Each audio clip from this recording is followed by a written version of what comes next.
welcome to Talk of Thrones, the show where I talk about Game of Thrones fan theories and other such stuff about Game of Thrones.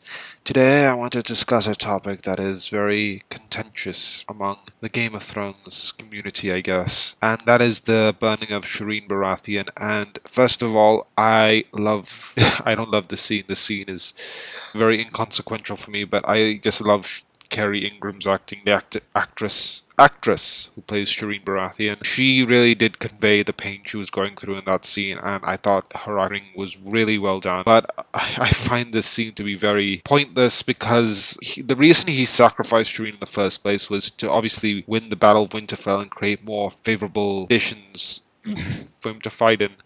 However, it just felt like he was burning her because he was bending to Melisandre's will, and I know that's what he's been doing the entire series. I mean, Stannis converts to the Lord of Light, and he burns Selyse's brother or father, I can't fucking remember, but the scene is just, I know it's, I don't know, what is it now, November, and this happened in May, probably, I have no idea. But in either case, I need a minute.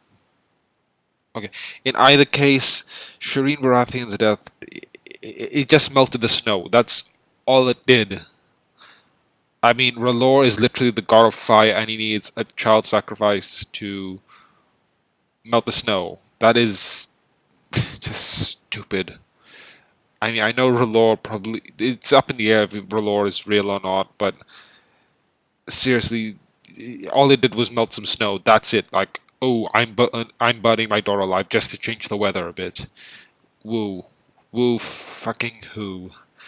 But anyway, yes, I mean, if this was done purely for shock value, I mean, you could tell, I mean, Kerry Ingram was really effective in conveying that pain, but this was done purely for shock value, like, oh, Game of Thrones is going to the next level by actually burning a child alive, but this goes against what Stannis' character is. I mean, if it had a point, like, he was burning Shireen to win the Battle of Winterfell, I guess that would have made some sense, like, or not even the Battle of Winterfell.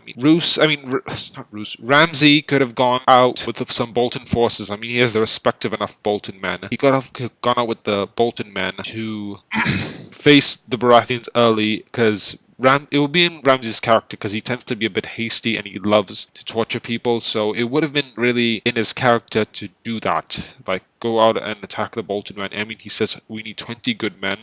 I mean, first of all, that's a stupid idea. I mean, what if we get captured? I mean, Stannis has far more than 20 men. If they get found out, then Ramsay would be reversed. Ramsay would get the Reek treatment, sorry. Yes. But yeah, could have created some conflict between Roose and Ramsay. There could have been some Bolton conflict. It would have been interesting.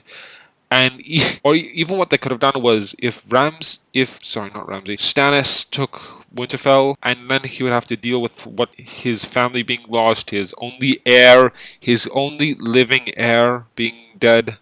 I mean, he had 3 stillborn sons, but those don't really count because, yeah, they're stillborn. They can't exactly rule Dragonstone. And speaking of which, while Stannis is in the north, who's ruling Dragonstone? I mean, really, nobody's in Dragonstone. I mean, Davos is with Stannis, or he isn't anymore. He's at the wall with Melisandre. But yeah, anyway, I'm rambling on a bit at this point. So final thoughts, yes, this scene was pointless because Stannis just ends up dying, and basically House Baratheon is pretty much extinct at this point. I mean, all 3 of the Baratheon brothers are dead. Stannis, Renly, and what's his face, Robert. I can't believe I forgot Robert, that fat, lovable drunk. Yeah, House Baratheon is dead, and it's pretty much the Red Wedding of the Baratheons. So yeah. Anyway, my final thoughts are that this scene was just very inconsequential to the whole show or Stannis' plot, or both. In fact, it is both, and it just doesn't suit Stannis' character because he felt, if you remember in season 2 or 3, he felt really bad for sleeping with Melisandre, and he told his wife, but his wife was like, okay, I'm totally cool with that. You're sleeping with another woman. Got a bit of a cold here. But yeah, this scene was just... I know I've said that a million times by this point, but yes, this scene just really angered me in a lot of ways, because A, it was done purely for shock value, and B, it had no effect on the overall story, so yeah, I just wasn't a fan of this scene. Bye, and subscribe for more.